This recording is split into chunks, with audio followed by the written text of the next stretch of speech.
விஜய் அவர்கள் தான் ஒரு மாஸ் ஹீரோ அப்படின்ற ஒரு கெத்திலேயே உட்கார்ந்து இருக்காரு.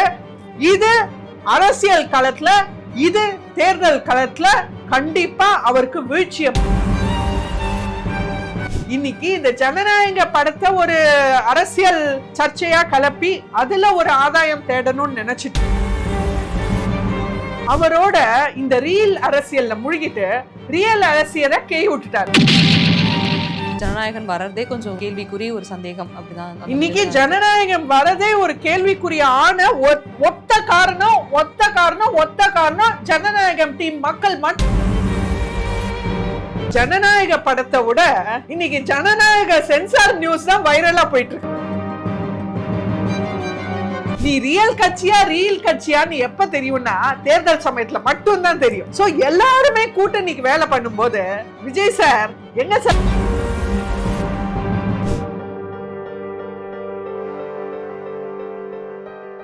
டேக் ஒன் நேயர்களுக்கு வணக்கம். இன்றைய அரசியல் கலந்துரையாடலுக்காக நம்மோடு இணைந்திருக்கிறார் பாஜகவை சார்ந்த திருமதி பிரியாஸ்ரீ அவர்கள். வணக்கம் மேம். வணக்கம். விஜய் அவர்களை சுத்தி இத்தனை பிரச்சனை இருந்தாலும் ஜனநாயகன் பிரச்சனையுமே ஒரு பிரச்சனையா பார்க்கப்படுது.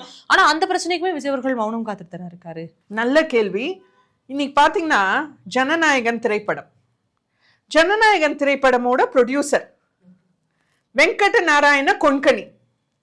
இது ஒரு தமிழனும் ஒரு விஜய் ரசிகனும் உலகம் முழுக்க, ஏன்னா இன்னைக்கு விஜய் ரசிகர்கள் தமிழ்நாட்டுல மட்டும் இல்ல உலகம் முழுக்க இருக்காங்க, தெரிஞ்சுக்க வேண்டிய ஒரு உண்மை.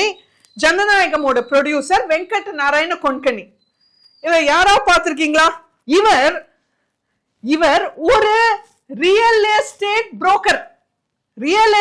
புரோக்கர். கர்நாடகாவை சார்ந்த திரு வெங்கட நாராயண கொன்கனி அவர்கள், அவருக்கும் திரைப்படத்துறைக்கும் என்ன சம்பந்தம்? 2021 2 கன்னட படம், அதுவும் பேர் தெரியாத கன்னட படத்துக்கு இவர் ப்ரொடியூசரா இருந்திருக்கார். இந்த ஒரு சம்பந்தத்தை தவிர இன்னி வரைக்கும் இவருக்கும் திரைப்பட துறைக்கும், முக்கியமா தமிழ் திரைப்பட துறைக்கும் எந்த சம்பந்தமே இல்லாத திரு வெங்கட நாராயண கொன்கனி அவர்கள், நான் கேக்குறேன், திரு விஜய் சார் நீங்க மாஸ் ஹீரோ, நீங்க எப்படி சார் இவரோட சைன் பண்ணீங்க? மாஸ் ஹீரோவான விஜய் அவர்கள் 500 கோடி பட்ஜெட் இருக்கிற ஒரு படத்துக்கு எப்படி ஒரு பேர் தெரியாத ஒரு ப்ரொடியூசரோட சைன் பண்ணுவாரு? அப்போ அந்த 500 கோடி எங்கேருந்து வந்துச்சு? எந்த கலர்ல இருந்து எந்த கலருக்கு மாத்த ட்ரை பண்றீங்க? இப்படின்ற ஒரு பெரிய கேள்விக்குறி வருது. சோ இதுக்குமே ஒரு விஜய் அவர்களோட மௌனம் ஒரு பெரிய காரணமா இருக்கலாம். அடுத்து பாத்தீங்கன்னா இன்னைக்கு ஜனநாயகம், இது ஜனநாயகம். அதனால ஜனநாயகத்துல சார் ஜனநாயக முறைப்படிதான் நடக்கும், நீங்க நினைச்சபடிலாம் நடக்காதுன்றது நான் ஜனநாயக டீமுக்கு சொல்ல விரும்பல. ஒரு சான்றிதழ் தானே கொடுத்துட்டீங்கன்னா அவருடைய கடைசி படம் முடிச்சுட்டு போய் வரல, ஏன் கொடுக்க மாட்டேங்கிறீங்க? அதுதான் நாங்களும் சொல்றோம். இன்னைக்கு அதாவது ஃபர்ஸ்ட் இவங்க சென்சார் போர்டுக்கு போயிருக்காங்க. நான் கேக்குறேன் ஒத்த கேள்வி, டிசம்பர்ல சென்சார் போர்டுக்கு போயிடுங்க. நான் கேக்குறேன் ஜனநாயக டீமுக்கு, ஏன் சார் மூவி எப்போ முடிச்சீங்க சார் ஷூட்டு? மே மாசம் கிட்ட இருக்கும் மூவி ஷூட் முடிஞ்சது. மூவி ஷூட்டை மே மாசம் முடிச்சுட்டு 6 மாசம் என்ன தூங்கியிருந்தீங்களா? எதுக்கு எலெக்ஷன் வரப்போ வேணுக்குன்னு இப்ப நான் போய் சென்சார் போர்டுல வச்சேன்னா இவ்வளவு கோடி போட்டிருக்கேன், இவ்வளவு பல 100 கோடி போட்டிருக்கேன், நீங்க எனக்கு சடுக்க தந்தே ஆனுன்ற அழுத்தம் கொடுக்க ட்ரை பண்றீங்களா நான் கேக்குறேன். சோ எதுக்கு இவ்வளவு தாமதம் பண்ணி இந்த விஷயம்? ஃபர்ஸ்ட் சென்சார் அப்ரூவல் வாங்கணும். அப்புறம் நெக்ஸ்ட் கேள்வி, சென்சார் போர்டோட அப்ரூவல் இல்லாமலே எப்படி நீங்க மூவி ரிலீஸ் டேட்டா அனௌன்ஸ் பண்றீங்க? உங்களுக்கு மூவி ரிலீஸ் இன்னைக்கு தான் இருக்கணும்னா அப்போ நீங்க சென்சார் போர்டோட அப்ரூவல் முன்னாடியே வாங்கி வச்சிருக்கலாமே. படம் பிடிப்பு தான் எப்பயோ முடிஞ்சிடுச்சே, மே மாசமே. போஸ்ட் ப்ரொடக்ஷன் மேக்சிமம் 2 மாசம். இப்பெல்லாம் போஸ்ட் ப்ரொடக்ஷன் 15-20 டேஸ்ல நடக்குது. அப்படியே 2 மாசம். இப்ப இது பிக் பட்ஜெட் மூவி, சரி நீங்க பயங்கர ஸ்டாரா பண்றீங்கன்னா கூட 2 மாசம்னு வச்சா கூட நீங்க ஆகஸ்ட் செப்டம்பர்ல வாங்கியிருக்கலாமே. ஏன் இவ்வளவு நாள் தாமதம் பண்ணீங்க? அப்புறம் தாமதமும் பண்ணிட்டு சென்சார் போர்டு நமக்கு அப்ரூவல் தரும்ன்ற நீங்க உங்களோட ஒரு கெத்துக்காக ஒரு டேட்டையும் அனௌன்ஸ் பண்ணிட்டு, இது அதாவது ஜனநாயக படத்தை விட இன்னைக்கு ஜனநாயக சென்சார் நியூஸ் தான் வைரலா போயிட்டு இருக்கு. சோ இன்னைக்கு இத வேணுக்குனே ஜனநாயக படத்தை விட ஜனநாயக சென்சார் ஒரு பெரிய படமா ஓடிட்டு இருக்கு. சோ வேணுக்குனே இத ஒரு வைரல் ஆக்கி இத பாருங்க, வேணுக்குனே எங்களை அப்ரூவல் பண்ண விட மாட்டேங்கிறாங்க, வேணுக்குனே படத்தை ரிலீஸ் பண்ண விட மாட்டேங்கிறாங்க. பாஜக தான் வந்து பழி வாங்குது, இதை மறைமுகமா வைத்து கூட்டணிக்கு அழைப்பு விடுக்கிறாங்க அப்படிங்கிற விமர்சனங்களும் இருக்கு. அதாவது இதுதான் செம்ம காமெடி. ஆனா thanks to Vijay sir, thanks to Jana Nayagan. ஏன்னா இதனால பாஜக நிறைய நியூஸ்ல வருது, பரவாயில்ல. ஏன்னா இன்னைக்கு நீங்க எதனால இது இவ்வளவு பிரச்சனையா இருக்குன்னா, ஃபர்ஸ்ட் சென்சார் போர்டுக்கு போறாங்க. சென்சார் போர்டு சில அதாவது 27 கட்டு சொல்லுது, 50 இடத்துல பாலிடிக்ஸ் அரசியல் சம்பந்த சில டைலாக்லாம் வருது, அதெல்லாம் ரிமூவ் பண்ணுன்னு சொல்லி எல்லாம் பண்ணிட்டு, இதுலயும் தாவேக்கா கொடி தாவேக்காவோட கலர் அந்த நிறங்களை வச்சு சில சீன்லாம் இருக்கு, அதெல்லாம் கூட விட்டுட்டாங்க, அதெல்லாம் கூட பரவாயில்லன்னு விட்டுட்டாங்க. ஸோ இவ்வளோ கட் பண்ணி அவங்க வந்து டிசம்பர் 22 திருப்பியும் அவங்களுக்கு கட் பண்ண வெர்ஷன் வருது. ஸோ இதை என்ன பண்றாங்கன்னா அவங்க வந்து என்ன சொல்றாங்கன்னா, இதை வந்து மேல்முறையீடு போனோம், ஒரு ரெவ்யூ டீம்னு இருக்கு, அந்த ரெவ்யூ போர்டுக்கு அனுப்புறோம். ஏன்னா இதை வந்து எப்போ ஒரு சென்சார் போர்டு ஒரு படத்தை வந்து ரெவ்யூ போர்டுக்கு அனுப்புவோம்னா 3 காரணங்கள். முதல் காரணம் வந்து ஒரு நாட்டின் பாதுகாப்பு சம்பந்தமான ஏதாவது ஒரு சர்ச்சையான விஷயம் இருந்தா.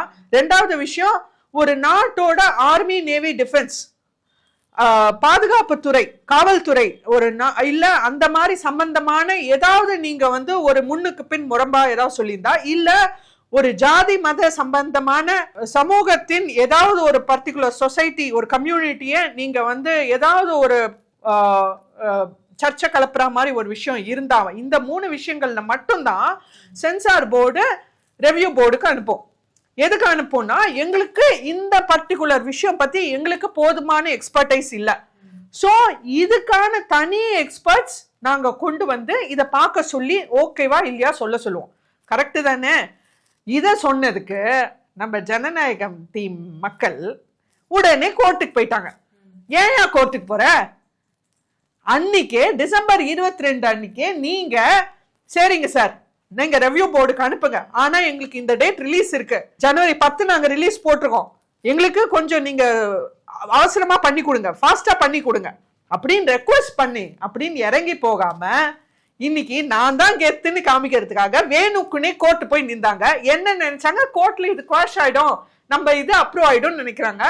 அது ஆகல. இன்னைக்கு சென்சார் போர்டுக்கும் அவங்களுக்கும் இது ஒரு பெரிய ஒரு பிரச்சனையாகி இன்னைக்கு இவ்வளவு தூரம் போயிருக்கு சுப்ரீம் கோர்ட் வரைக்கும். ஸோ இது வந்து கண்டிப்பா இந்த பிரச்சனை இன்னைக்கு மிகப்பெரிய பிரச்சனை. அதான் இவங்க என்ன நினைச்சாங்கன்னா அதுலயே கோர்ட்லயே குவாஷ் பண்ணி வாங்கிடலாம்னு நினைச்சாங்க, ஆனா அது முடியல. இன்னைக்கு சுப்ரீம் கோர்ட் வரைக்கும் போய் இன்னைக்கு அதாவது தாவேகா தலைவர் விஜய் அவர்கள் தவளை தாவாயாலே கெடும் அப்படின்வாங்க, அப்படின்ற அந்த மாதிரி இன்னைக்கு இந்த ஜனநாயக படத்தை ஒரு அரசியல் சார்ந்த ஒரு சர்ச்சையா கலப்பி அதுல ஒரு ஆதாயம் தேடணும்னு நினைச்சிட்டு அவரோட இந்த ரியல் அரசியல்ல முழுகிட்டு ரியல் அரசியலை கேய் விட்டுட்டாரு. சோ ரியலா களத்துல இறங்கி இன்னைக்கு அவரால் வேலை பண்ண முடியல, ஏன்னா அவர் போக்கஸ் ஃபுல்லா இங்க போயிடுச்சு.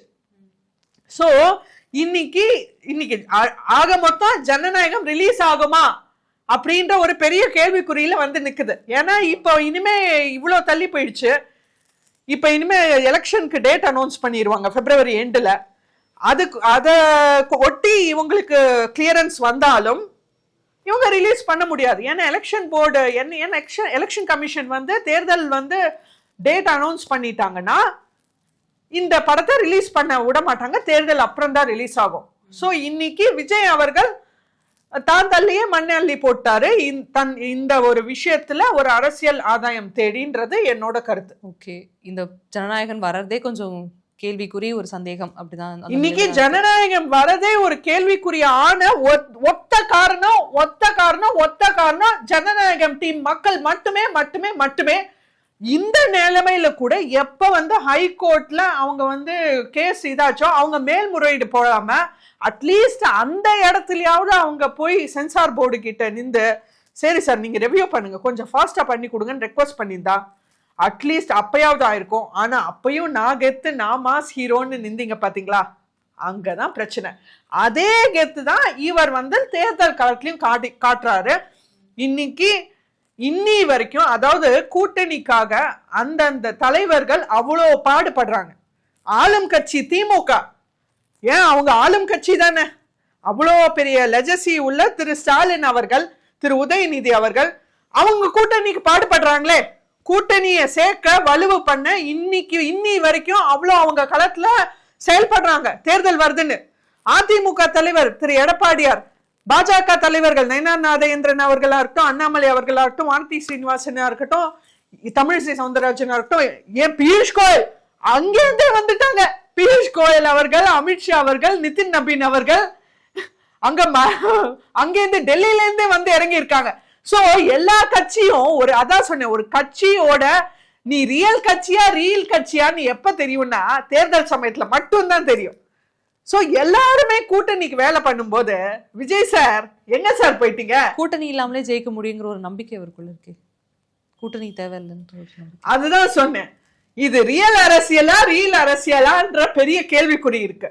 இன்னி வரைக்கும் அவர் கூட்டணி பேச்சுவார்த்தைகளுக்கு எல்லாரும் வாங்கன்னு ஜெனரலா அனௌன்ஸ் பண்ணிட்டாரே தவிர இவரா போய் எந்த கூட்டணிக்கும் மெனக்கிடல. தேடி வருபவர்களுக்கு ஆதரவு வழங்கப்படும் அப்படின்னு ஜெனரலா, அதான் அப்ப வரைக்கும் நீங்க மாஸ் ஹீரோ. அதுதான் சொன்னேன், இன்னி வரைக்கும் விஜய் அவர்கள் தான் ஒரு மாஸ் ஹீரோ அப்படின்ற ஒரு கெத்திலேயே உட்கார்ந்து இருக்காரு.